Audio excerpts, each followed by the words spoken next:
Welcome back to Cheche, the program where opinion counts. Today's guests are Presidential Advisor Abdikadir Mohammed, ODM Party Chairman John Badi, and we also have with us Mohammed Nyaolga, the lawyer who drafted the Bribery Bill 2015. And I'll come to you in a minute because we've been talking about the reshuffle and the context of it being corruption, which we're trying to address with this bill.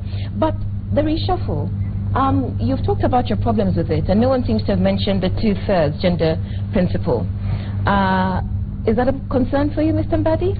Actually, looking at the numbers, maybe I've not checked the PSs in terms of percentage. I think for the PSs are fine. I think almost fine, but certainly for the CSs, instead of 1/3, we have a quarter. We've got 5 out of 20. Then that is another which you seem to have overlooked. Yeah, not really overlooked. Probably I've not calculated the numbers, but I think that is obvious. It is in the Constitution.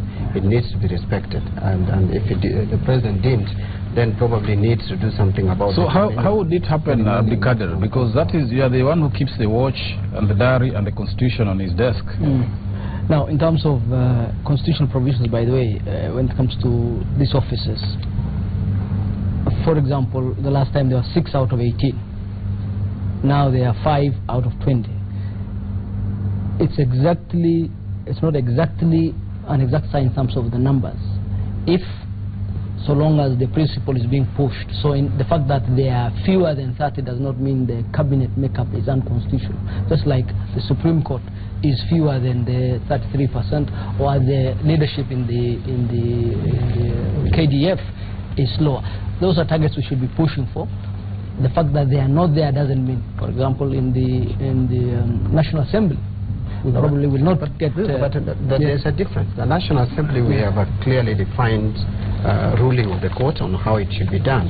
And again, even if it is a principle, there is need, it is better to see that principle improving and not getting worse. If it was 6 out of 18, you added another male, made it 19, which wasn't it. Now it is going to 20, and instead of having even 6, it has reduced to 5. That is, you are not trying to live to the spirit of the principle. If at all you want to refer to it as listen, there is no doubt that we should fight for 50-50. There's no doubt about that. We should be going for that point. But that's not where we are right now. Is that what you are doing? Is there an attempt to do it? Absolutely there is. Absolutely there is. So why aren't we there right now? Because isn't it obvious and straight that the cabinet therefore is not properly constituted? Not at all. No, that's the whole point I was making. No, that's the whole point I was making. Look at the court's ruling. Look at the National Assembly. Look at how we will be in terms of elections. If you look at the Senate, all those who are elected were men. If you look at the governors, all those who are elected were men. Does that mean that the Council of Governors is improper? But we are talking about election. We are talking about appointing. Why are we progressive? But it's the same society. It is the same society. The president is a Kenyan, like everybody else. We are pushing for this but target. I don't understand why the president cannot comply with that straight, simple arithmetic. No, but it's not. Secondly, the ruling related to the Parliament. Yes. The progressive achievement of that. The ruling is for government. The ruling is for government. The requirement for 2/3 is the whole society. It's not just in Parliament. It's supposed to be for everybody. Obviously, the court understood, and we all understand, that it will take time to go there. But should you not be setting the standard? Yes, absolutely we should, and we did. You haven't. What you have done is retrogressed. No. This is other than his earlier cabinet. This is the highest number in terms of percentage of women in the Kenyan cabinet. This is the second one. The first one he had was the highest. This is the second one. So why go back? Well, those are, you see, in terms of the arithmetics, that's a decision made by the president. From my point of view, it's whether it's constitutional or not constitutional. By the way, that assertion, does it not also feed into the thinking that there is a very weak commitment to the 2/3 gender rule? Not at all. Not from the top. Not at all. Look, that cannot be just from one action. Look at what the president has done through. But the complaint has also been that the advice that the president receives from people like yourself is one thing. And in this case, that's not at all. Not at all. And that's an easy one. You see, it's always easy to look for a scapegoat. It's a cheap shot that people... You see, we are likely to excuse the president. Let him respond to the cheap shot.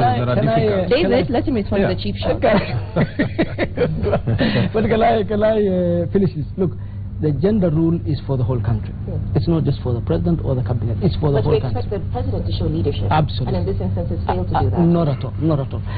Now, that process is a process that will be gradual and will hopefully reach here. If we can get everything... But you got there and you've gone back. Because the numbers were increased. The numbers increased but from as Mutegi says, as you were increasing the numbers, yes. you could have chosen women. Can I just add that you have dropped, so to speak, 2 women from the cabinet, and you have added only 1. What was the rationale? And you have increased the size of the cabinet from 19 to 20. You were the one screaming for the dropping of the women. You see, no. We were not screaming for the dropping of the women. We were screaming for the dropping of the corrupt individuals. Where the woman, it does not mean that those are the only women who are available in this. There are so many women who have integrity, who have the capacity, the competence to deliver. I want us to go back to this issue. This is a national issue. It's not just for the president. Ask Mr. Mbadi how many women there are in the top of his party coalition. I can answer. Very few, very few. Ask the media how many CEOs of the media are women. Very few. The chairman, ask him how many bank CEOs or board members are women. Very few. It is a... But why does it make it right? No, it's not right. Those are private institutions. It's not right. They're not mandatorily required to comply, even though it's a good practice. Listen, even for private institutions, that's where we're supposed to be cutting. Public institutions the same. What we need to do is move from where we are to where we want to be. Where we want to be. It is not that we are there. What you're telling us, you're not quite able to explain to us how you achieved it the first time around and then decided second time around that this wasn't important, we can go back to gradual. But that's not the point. And that's which not the issue. speaks to the women's lobby, because this battle has been in Parliament, the Chepkonga bill, and the feeling that this has executive approval. No. In terms of trying to delay the implementation. Not at all. In terms of the gender rule, our view is the gender rule must be respected. And that but bill, you violated it. Not at all. Not at all. Not at all. Because ours is a... Unless you don't want to out count. No. You don't drop 2 and appoint 1. No, we didn't want to drop those 2, but they went for the women. Now, but then Mr. Mbadi makes a valid point. You couldn't find any capable, competent women in Kenya with integrity? I haven't said that. In fact, if you see, we have now a department for gender and youth. We have a department for gender, which was not there in the earlier setup. But can I get back to this point? If we're going to make political points, is one thing. If we're going to the principle, this president is very committed to the principle. When it comes to contracting, when it comes to the number of women he has appointed to his government, when it comes to his posture on this point, he is very clear. If everybody else can walk the talk. Udua, can I just come in? It is not his wish. This is a constitutionally guaranteed provision. And when you are making it like a benevolence, that is where you make... He's doing us a favor. But he's not doing us a favor. And I want to tell you that the 1/3 requirement for the first time has been put in our constitution. And you cannot compare this cabinet to any other cabinet because there is no any other cabinet which was appointed under the current set of law. So this constitution we have today is giving, it is mandatory for the president or any other appointing authority. When you are making appointments in public offices, you must respect the 1/3 gender rule. It is not a choice. Absolutely. But that is true for everybody. And what the court said is, if we don't have it exactly now for everybody, we will understand it has to be that. You have to be moving towards that point, and the government or the state must be making policy decisions towards that end. But that's true. In fact, the court said by 2015. We are in 2015. Absolutely, and that's why. What other progressive? Absolutely, and that's why we should be going. That's why that we've already passed the time that we were allocated by the court. You've not done very well on this response, and so let's come to Mr. Nyaoga, because you seem to be the government's Mr. Fix-It.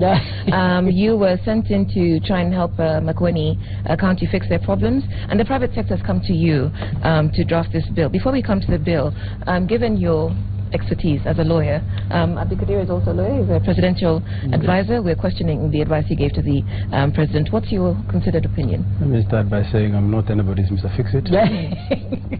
When I went to Makueni, I went there to perform a constitutional mandate, not a presidential mandate, because the issue of looking at suspension is provided for under the constitution.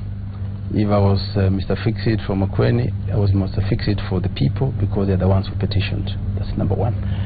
Number two, The origin of this proposed bill and underlying proposed bill is a Business Against Corruption group, which is the private sector. It's not a government sector. It's not from the government sector. It's not a government body. This is where we have people like Bob Colimo, who is the chairman, Kiprono Kitoni, who is the chairman of the chamber, and other members. They are the ones who originated this. We've been working on this for the last 4 months. So that the fact that this was presented in the last meeting to the president is a mere coincidence, because this is a process that has been ongoing. That's number 3. Number 4, this is a proposed bill. There's going to be input from different people.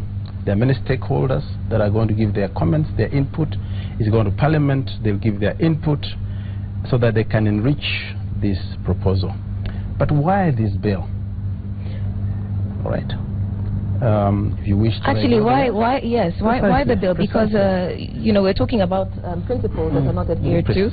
I'm sure our current laws, existing laws, should address corruption to some extent. Why do we need a new the bill? issue of corruption is a matter that has occupied national and international discourse. It's not an issue that is limited to Kenya. This is across the globe. I mean, we've seen in many countries where they have tried to tackle that issue of corruption. That is number 1. We must devise innovative ways of dealing with corruption. Number 2. Number 3, the architecture of corruption is not complete if we only have laws that focus on the private sector, on the public sector. What exists now focuses on the public sector. But the public sector is the receiver. The giver is the private sector, because the people that supply, the people that go for tenders are from the private sector. Now today, if you try to prosecute a member from the private sector on corruption-related offenses, or a company that is in private sector for corruption offenses, the first defense will be, we are not covered by the existing laws. And there are many cases. We had the Uchumi case many years ago, where there was a prosecution, but they were acquitted on the basis that the law does not cover them. We have an issue currently where the question is whether Mumias is a private or public company. And if it is a private company, then you cannot prosecute anybody. Now, the current law is a standalone piece of legislation that addresses the giver.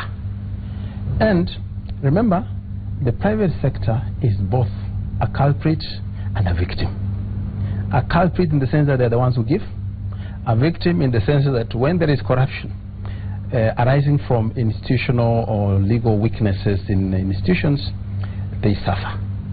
And therefore, this bill addresses, focuses on corruption in the private sector. But again, it is in line with global trends, international best practice. If you go to the UK, they have a standalone piece of legislation that addresses private sector corruption. You go to the US, same thing. I do appreciate that at the end of the day, the trick lies in execution or enforcement of our laws. But we can't sit back and say that we have enough laws to deal with this, because in this bill, we recognize the fact that we are complementing the existing laws. There are some elements that we have left out because they are covered in the other laws. There are some elements that we have incorporated because they don't exist in the current laws. David, you had a question. Yeah, in fact, because sitting there as a lawyer, Mr. Nyaoga, do you have any hope that that legislation will actually change the practice of corruption in this country? Because really, as you just pointed out, it is in the execution, in the enforcement of the law. And the problem seems to be, we see it, but people go around it and nobody is prosecuted. I think it should be implemented gradually. There's a lot of laws in this country, so prosecutors. David, I do agree. But we can't fold our hands and sit back and say, because we have a problem with execution therefore we should not have laws that cover those areas. That's number 1. Number 2, yes, I appreciate that the problem is in execution. But why execution? Execution because we have institutional weaknesses in the enforcers of these laws. That must be admitted. And we must change the way we do our things in this country. You recall, we had Minister Michuki, and I think I mentioned this in our casual discussion. People talked about Michuki's laws. Not because Michuki came up with new laws, but because he insisted on execution of traffic of our laws. Traffic offenders were arrested. He enforced the traffic laws to the limit. But now, then you're not why would this change? Yes. I'm going there. I'm just laying a foundation for my answer. Now, in this law, one of the things that is recommended, is proposed, and as I said, people will have their own comments and input, is that institutions will be required to have procedures, processes, codes in place that will assist in preventing corruption. If they don't, then the directors, officials of that company will be charged. Still goes back to execution, but it exists. That is number one. Number two, the other proposals go to disbarment. Now, if an organization is found to have been involved in corruption, and I'm talking about a private entity, they will be disbarred from participating in public tendering. I do know that under our procurement law, that exists, but this will reinforce that process. Nobody has ever been disbarred. May I just ask you a final one before you leave? Please. What do you make of the office of the Director of Public Prosecutions in this country? An honest view, because really that's where it boils down to. So we can have 100 laws, but is it effective? Because he said he is not the government fixer. Let me probably come No, I think we should hear an independent view from before we hear yourself. Now, my independent view is that in this country, we have institutional weaknesses, and this is across the board. That's number one. So the question David asked is very critical, which is what is different that this will bring. Okay, this covers that side, but the critical question is execution, as you say. Right now, which is the point is trying to. Right now, we have the office of the DPP going to almost 1,000 lawyers. So the office of the DPP is the largest law firm in the country at this time. It has offices in every county and every constituency almost. Number one. Number two, their resources have been extremely jacked up. Number three, before they were working alone, each of the institutions was independent and working alone. DPP, EACC, the courts, right now they have come together. As you heard the Chief Justice say the other day, they have come in under the rubric of the National Council for Administration of Justice, the whole chain, and we have problems throughout the chain. What about the police? Including the police. That's why you saw the director of weakness. That's why you saw the director of CID there. The point is, that's why the problem there is no doubt we have institutional problems. There is no doubt about that. So they're not institutional, they are personal problems. I mean, look, one could include we should look at who is the occupant of that office, and have we left him to do his work? But I like all over going back to the earlier point Mr. Nyaoga made. Mr. Nyaoga's point earlier, that ultimately our guarantor is institutions, not really individuals. But let me come to even, seriously, you really have to have institutions that work. What is institutions? I'm now in a mess. Okay, Mr. Mbadi? No, don't be in a mess. I have no problem with the legislation, because we will have to legislate all the time. I have no problem if some of the president's friends in the private sector, including Bob Collymore, who is a very good friend of the president, coming up with the legislations that would help the president fix what they think as the private sector. Let me just make my point. As a private sector, to help the president, whom they have realized has difficulty in governance. But what I think has been raised and is fundamental is that even if there were not enough laws to handle the private sector, we have enough to handle the public sector. What have we done with the corruption in the public sector? That should prick our minds. But I want to add, let me just finish. I want to add that there are even other laws that are targeting the private sector, including the anti-money laundering bill. Has it been implemented? Has it been used? You've talked about the procurement laws, which we have even amended recently. Has it been used to full satisfaction? Public Procurement and Disposal Act.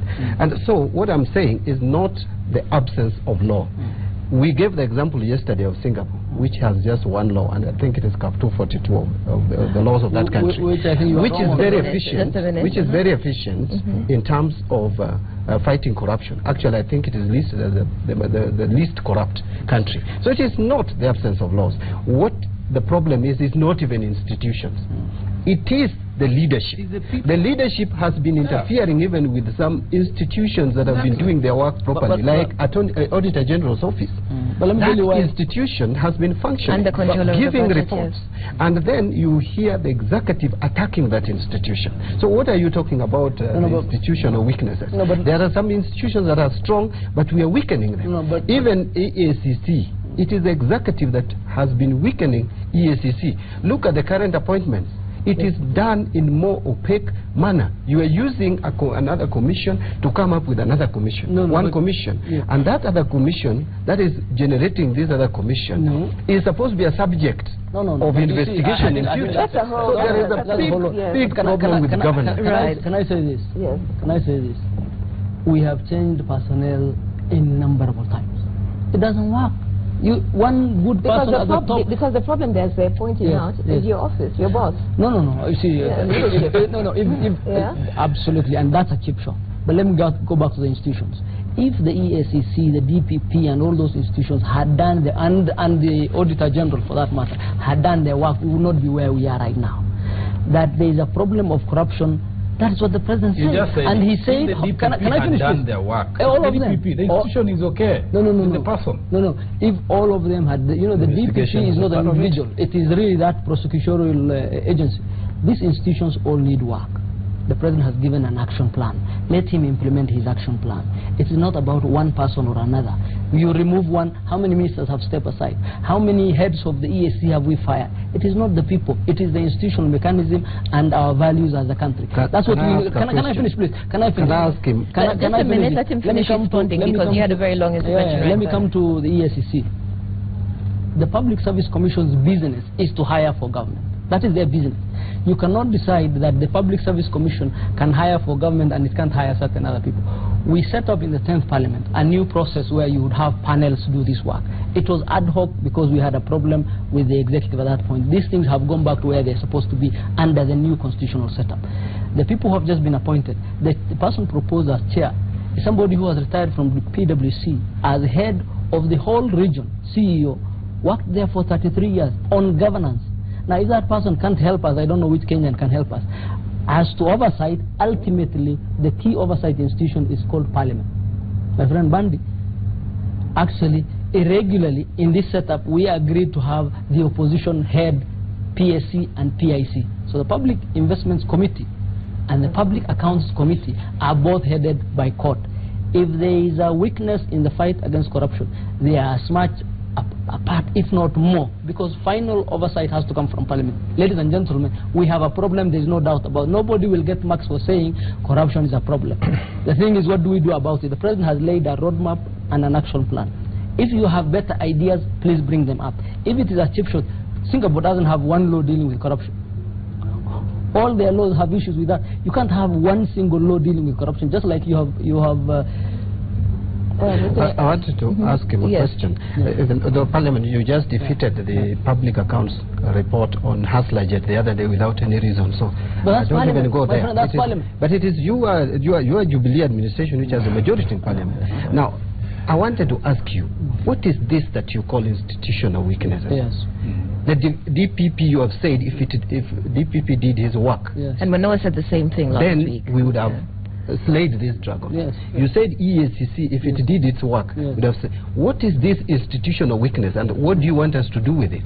Because we have the laws. Are you telling us that DPP, we don't have enough strong laws for the DPP to work? Or what is it that you expect from us? It is your administration, it's the president. What we expect from you is to play your role in Parliament and have oversight. As for the DPP and the... No, I'm asking about Kenyan. I'm not now asking as MP for Zuba. You are telling us the institutional weaknesses. What is this? And what do you expect? Let me tell you where the institutional weaknesses are.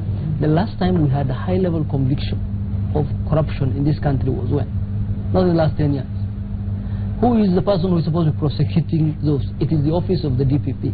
Therefore, there is something wrong with that office. That office has done a huge job in the last 1, 2, 3 years, to the point where the head of that office has now been given an award just this week for institutional reform. Those are the reforms we are talking about. They have been bolstered in many ways. Let's come to the EACC. The EACC, I was in Parliament with you in the 10th Parliament when we declared the 3 people who have just moved out. unfit to hold that office. What did your late friend say? Which personometer did we use to find out that they were not? It is the same people we had to remove forcefully so that we can get good people to run that institution. Ultimately, even that one institution is not. All your institutions must work for you to fight against it, so that you have an investigator who does not take money, investigates. You have a prosecutor who doesn't take money and is capable of prosecuting. You have a judiciary that cannot be bought and can convict. And then you have the prisons that handle it. That chain really must work. Otherwise, we're just talking about. And then you have to have a value setup. My dear, we are receiving the Pope later in the evening. This country, mosques, churches are full every day. We are a very religious society. How come when it comes to corruption, which is really a sin in everybody's religion, nobody has any issues with? When we are electing leaders, how come we go for the most corrupt person who can pay some money? And Mutegi, this goes back to your earlier question when you were asking Mr. Mbadi whether there was anything the president had gotten right in renewing the fight against corruption. Of course, Mbadi will not see anything. No, I have not spoken. I have not answered that. Okay. Okay, well, I'll ask the question on your behalf. Do you think that we've gotten anything right so far? You see, first of all, I told you. One thing that... He hasn't said yes or no. Okay. It's starting. One thing that the president got right on 26th Thank you. was to ask those who were mentioned to step aside. He got it right. But he again complicated matters for him when he started to give mixed signals, when now the issue of Waiguru came up and he was told, please ask Waiguru also to step aside. Actually, the bone of contention was not that he brings back the 5 people. The issue was, why are you applying selective justice?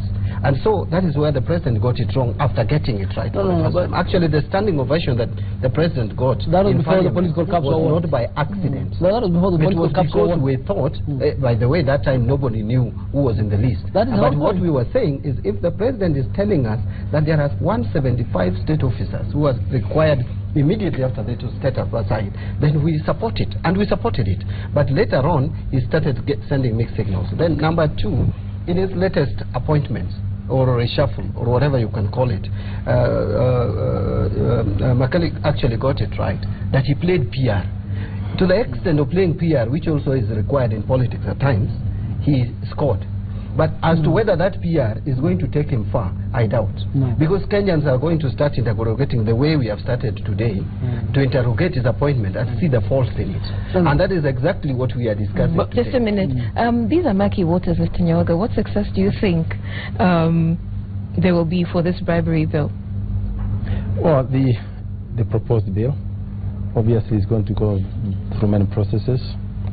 I don't know whether you mean success in implementation or success in coming into law. No. It will come into law, yes.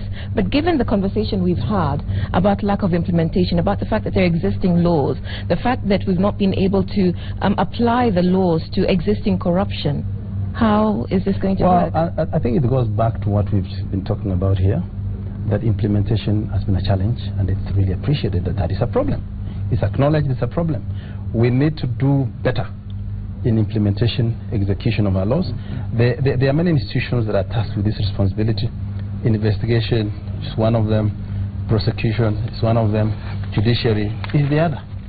And therefore, the success depends on the success that we have had in perhaps executing or implementing. And that's the point. You've had such a poor track record, so this then has probably been a waste of your time. No, not at all. Not at all. Not at all. We must always live in that hope. We must always do things in the best positive way. One thing we are not remembering is that despite all these complaints, during the last few months, Mandon's speech was here the other day. He told us 50. Last week, government spokesman, yes. 50 status chiefs are going to be taken to court. 100 now. Now 167 people, which is unprecedented. And a number of governors. To me, that's positive. They'll be taken to court, but will there be any convictions? No, but the point you were making earlier. Yeah, but can I jump in? You see, Udwa, we have. You see, even if they're not convicted, even if because of corruption pays back, if they use the money they have corrupted to corrupt the prosecution and the police and whatever, at least lessons have been learned. They have appeared there. When we see Moses Kuria in court And the guy from MP. Yeah, and the guy from Machakos. Ndama. At least people know you can't go on uttering these things. When you see that fellow who tweeted. But what happens if they go to court and get a slap on the wrist? No, but you see, that is really an argument you can't say something. Yes, go ahead. Let me say something. Yeah. You know, this is really the tragedy. We have independent institutions that have a role in implementing our laws. The DPP is supposed to be independent. Supposed to be. Yeah. But obviously people make all sorts of comments whenever somebody is charged. They say this is political, this is that and that. Yeah. The courts, parliament. Okay. Now you can't go to court today and tell the judge, we brought in this person, convict them. Okay. As Muteki says, corruption is a way of fighting back. Fighting back. And therefore, it is really a challenge. Okay, it's a challenge. But the other thing is, you take people to court, and I saw the Chief Justice the other day pronounced that he's going to have independent divisions run by officials that are vetted. All right? If we have speedy justice, right? Somebody stays there 3 years, 4 years, by that time witnesses have disappeared, all sorts of things happen. If we go to court and they say these cases must be concluded within 5 months, and the message will sink very, very deeply. Yeah. Yeah, but can I just, because you asked an important question of what is different. Yeah. Look, nobody in this country will get marks for saying there is corruption. You already made that point. But you can't also say that why are you doing this because this has not worked before. The reason why you are trying this new thing is because it has not worked before. You have the problem and you have to solve it. Unlike the opposition, the president has the responsibility of running the government. He has looked at these issues and addressed each of them in his vision the best way possible. Corruption is a cultural problem. You have to address it at a cultural level. Corruption is an institutional problem. You have to address it at an institutional level. As Mutagi pointed out, in the last few months, almost 400 senior officials have been brought to court. Now you can't say they have been brought to court but they will not be convicted. You have to address each of these issues. The Chief Justice was there to tell you we are going to hear it on a day-to-day basis on special magistrates and even bringing in a High Court division to address these items. We should stop playing politics with this matter. We should stop being cynical for once, because if we lose the country, it is a loss for everybody, not for the president or whoever is running the government at that time. The DPP has done very well, actually. These issues, can I finish please? These issues are really big issues. Let us address them in the way the president has said. A new way of doing it, a partnership. With the opposition if they are willing, with parliament, with the judiciary, with the council of governors, with the religious sector, with the media. The media, for example, is part of the problem. It's part of the problem. Just because you are reporting a crime offense doesn't mean you go and get bribed to fix people. It is part of the problem. It has to be addressed. Our religious sector is the same. Our political, if you were to look at corruption, start with parliament. So nobody has the ability to point fingers here. Not the opposition, not any other person. We are in a hole. We should stop digging. Let us work out together. And it is time to stop the cheap shots, time to start the hard work. Really, this is a struggle. Let me say something. Very quickly. Historically, when do we ever have this huge number of public officials? Never. I'm just trying to, perhaps somebody can remind me, because the DPP actually has done very well in this respect, and we expect more. Who is auditing the performance of the DPP? We can have so many people charged in court, but I'm seeing so many of them escaping again through the same courts, cleaning themselves out and coming out. But it's not a DPP problem. I think that is a court problem. And I think the Chief Justice has acknowledged on many occasions but he has a point in the sense that as an institution you should show results for your efforts. But ultimately, Parliament is the ultimate overseer in terms of those. They are the ones who approve those budgets. The DPP is obviously independent because he has to be, but judging by his track record in the last one and a half years, judging by the fact that independent institutions have declared his institution, he's really won an award recently. I think what we ought to do as a country is realize this is a crisis, this is a tragedy, and we have to pull together to pull out of this and stop playing politics with it. If you're going to use this to get political points, ultimately we are all losers. Okay. Here's what some of our viewers are saying. CORD is just trying to play 2017 politics by making the president and the government look bad, but CORD is offering nothing new. We're watching them. And that came from Machakos. From Bungoma, Cheche, the president, despite retrogressing on the gender balance law, has however pulled a surprise, even to his own deputy. No more 50-50 for TNA URP. Kudos, Mr. President. I hope nobody's heading to court to challenge the gender disparity. But amen to what he says. Kenyans are a hypocritical society. Blame everyone else but themselves. Stop this and begin to deal with corruption from your home, a state, community, and the country will be safe. Joseph in Ruweru, it is good the government has accepted that there is massive corruption in the country, so the opposition was not just making noise, they knew. Right? So our viewers seem to be just as divided as this panel. Mr. Mbadi, you seem perplexed. Yes, first, two things. Number one, you know, Abdikadir is talking like the president still has 10 years in office. Actually, you have 1 year, about 8 months. So you have just less than 20 months. I thought there was a second term. So the second term may not come at this rate.